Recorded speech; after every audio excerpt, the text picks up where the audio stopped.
Sokhta, one of the darkest places in Afghanistan. Beneath this broken bridge, nearly 2,000 drug-addicted and homeless people have been living for the past 20 years. Hundreds and thousands of drug-addicted people under this bridge who cannot even stand. This is the only place in the world where even dogs are addicted. One of the reasons they are making these dogs addicted. According to the United Nations Office on Drugs and Crime, Afghanistan has around 4 million drug addicts, one of the highest numbers in the world, and Sokhta is among the worst affected areas. People come here and get trapped in a deadly cycle. We are hungry and thirsty lying under this bridge day and night. There are people who are brought to rehabilitation camp 2 or 3 times. Because they have no one, they go to either Sarai Shamali or Sokhta. Over the next 7 days, we will take you inside Afghanistan's growing drug crisis. Joining me is Ali, a friend and local guide from Kabul, risking his life to help us document this hidden world. We call this place end of the world. Welcome to the forgotten town of Afghanistan's addicts. West of Kabul, the capital of Afghanistan, there is a bridge across the Kabul River. The moment you step onto this bridge, you feel terrible condition around it. Human waste, dog feces, and dirty drain water are everywhere. An old man washes his legs in the filthy water. This gives you just a glimpse of their daily struggle. There are thousands of drug-addicted people under this bridge, and we are going under this deadly bridge where no one has entered. Getting inside was not easy. It needed a lot of efforts and special permission. About 6 Taliban soldiers came with us for protection. Here, fights break out. One wrong move and you could be stabbed. We were warned to stay alert. One mistake could mean a trip to the hospital. The situation here is terrible for human beings. No media or journalist has ever entered this part of the bridge. We took a real risk to come here to show you the harsh reality for the first time. It's really difficult to enter this place also. Come. I really don't understand how they are living in this place under the bridge. Oh, this is really sad place. I have never seen in my entire life. What the hell is this? You can see how badly drugs have destroyed their lives. Inside Sokhta, the daily life of drug users is full of pain and suffering. We witnessed one of the most heartbreaking scenes here. A man was eating food he found in the trash. Another person washed clothes in dirty drain water. But the struggle does not end there. This place feels like a hell. The level of filth is beyond imagination. Once people take drugs, they collapse on the ground and forget where they are. Meet Muhammad, not his real name. He has lived here for 6 years. No family, no food for days, no way out. Do you want to stop taking drugs? 1000%. 1000%. I want to stop using drugs. Then why don't you stop it? Where is that place where we can stop using drugs? We are hungry and thirsty lying under this bridge day and night. What should we do? There is no hope. There is no such kind of place where we can stop using drugs. Where we stop using drugs? Where is such a place where we stop using drugs and receive food and cure? Such kind of place where we stop using drugs. When you go to rehabilitation camp to stop using drugs, you are going to regret because you will face thousands of other problems there, like being beaten. Who is happy to be in such place? Do you have a family? My family is now in Kunduz. My father and mother passed away, and my 2 brothers live in Kunduz, in the north part of Afghanistan. I am not married. When you don't have your father and mother, your brothers really don't care about you. Tell him that here I have no one, but only God. Go inside. Go inside. It's completely chaotic here. It feels like one of the most dangerous places on earth. You can see the heavy impact of drug addiction on this country's young people. It is a human disaster. We even met a woman here, but she was not comfortable to speak, so we didn't film her.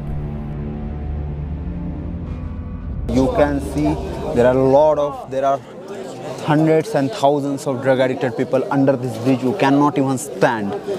If you look at this situation, this is really sad. Everyone has light on their head to see this place because there is darkness in entire at this place. In one corner, an addict cuts another addict's hair. Some people collect plastic from the drain. They sell it to earn just enough to survive and to buy drugs. Others make cheap glass pipes for crystal meth to earn money. People here are using meth pipes that you make. Doesn't that make you feel bad? I don't have another choice. This is my job and my work. I can't do anything else. I don't want to produce these pipes because I don't feel good when I'm producing it, but I have to keep producing. He doesn't want to produce this. He doesn't want to produce this because he doesn't feel good when he's producing this. But he has to produce this pipe. Abdul Wahad, since when you are taking drugs? Yeah, I think it's 17th years I use the drug. 17th year. 17 years, yeah. So, what was your education? You speak good English. Even after 17 years of taking drugs, you are able to speak. What was your education? Yeah, bundle of thanks. I think I don't think so. My English is very good, so I can break the hints in the foods of English. So yeah, I take the second year, the 12th class of college from Pakistan, and the 16th class take the master degree from India. Master degree from India? Yeah. From where? Yeah, the city, Calcutta City Hostel University. So you live here under the bridge? Yeah, sometime out, sometime down the bridge. I think it's necessary if you want to bring the rupees and for other things you go out to for some works, for another things you bring the rupees here and you can take the drug and use the drug. Do you have family? Yeah, I have 2 wives and 7 children. 7 children? Yeah. And don't you think about them? They always advised me, you leave this thing, it's not good thing. It's destroyed your life, it destroyed our life and the children's lives. This place has many drug dealers and sellers. We are taking a big risk by being here. Only with the protection of Taliban soldiers, we are able to film.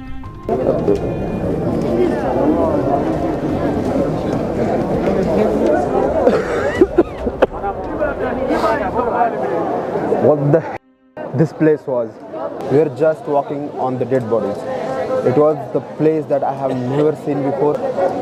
It's not the life. I really don't know, because they are just surviving. They are just surviving. Nothing else. Even the dogs here take drugs. Do you raise these dogs here?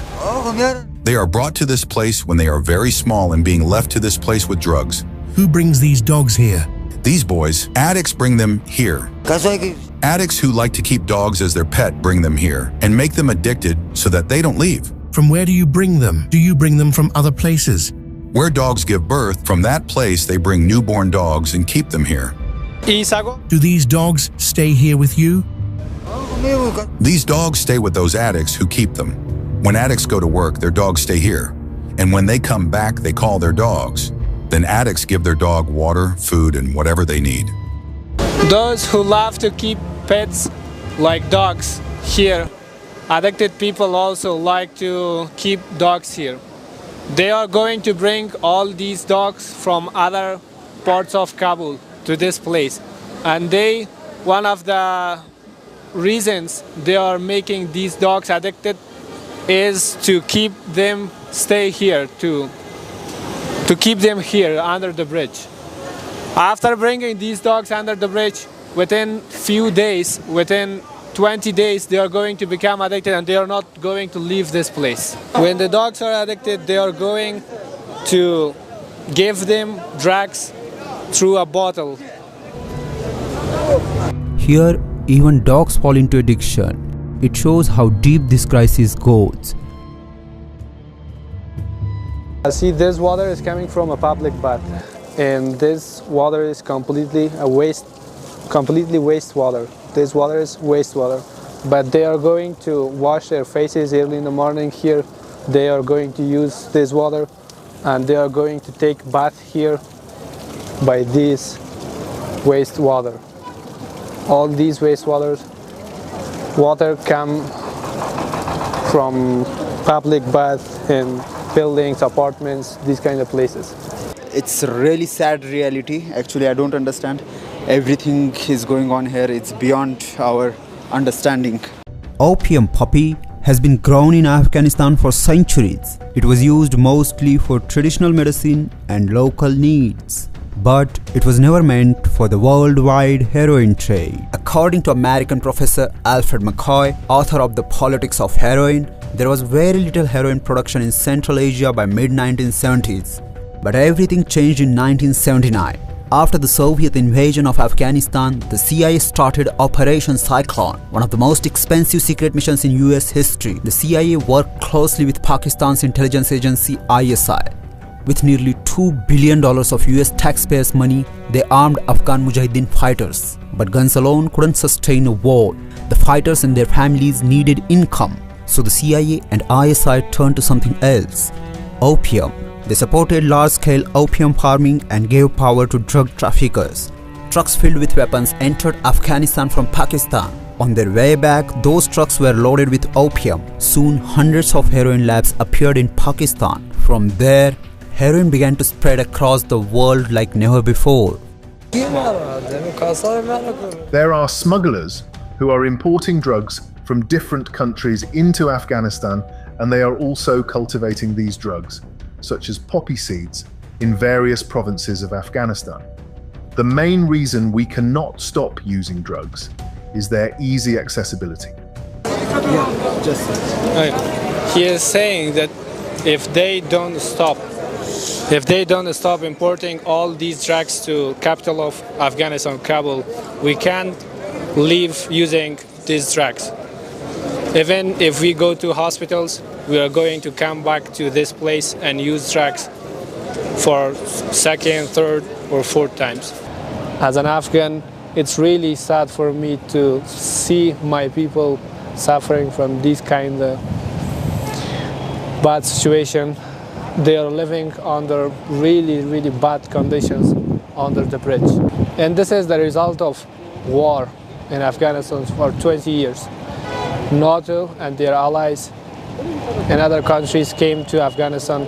USA invaded Afghanistan and brought all these results and situations to Afghanistan. See what they did to my people, to my country. Their reasons were because of unemployment, poverty, and war in Afghanistan. They became addicted. The Taliban, once accused of fueling the opium trade, has now begun a massive crackdown on drug addicts across Afghanistan.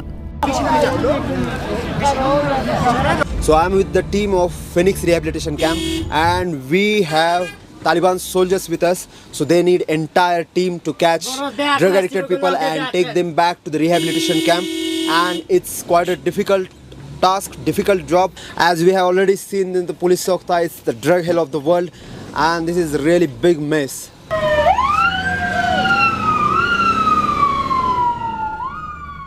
Addicts are taken from the streets and sent to rehabilitation camp for the treatment. But as we have already seen, inside these camps, the conditions are harsh and resources are limited. The Taliban say they want to wipe out addiction in all 34 provinces of Afghanistan. In every corner in this area there used to be addicts. Theft were committed. We want Islamic Emirate of Afghanistan to do the same thing in other regions and collect the addicts and send them to a rehabilitation camp and cure them. We try, and we are highly committed to collect addicts from all over the country. We cure them and send them back to their families so they can continue their lives. Inside the camp, a harsh journey begins. 15 days of brutal withdrawal. No painkillers, no escape.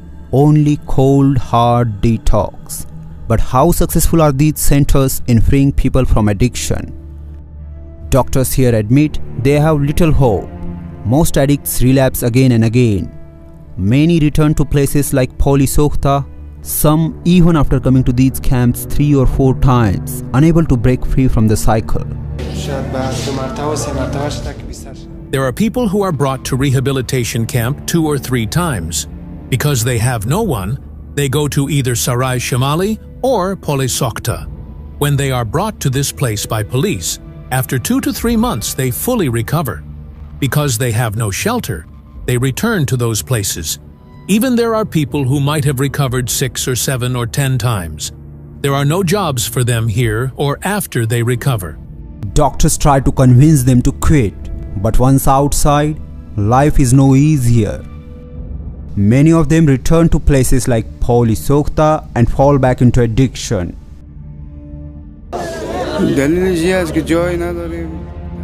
He says that because I don't have house and I'm unemployed, if I came out of the rehabilitation camp, I'm gonna come back to this place again, and it seems impossible to stop using drugs. So because he is addicted, his family doesn't want him. He says the chance to get employed for addicted people is really, really low. No one wants to give us work or job, and that's the problem. I tried to stop using drugs, but after 10 days, because I was unemployed, I came back to this place. But for sure, I want to stop using drugs and work and go to my family. This is the only place he can live, because he doesn't have any money to pay for hotel or hostels or these kind of places. This is the safest place and cheapest place he can live here. This is the only place he can stay here.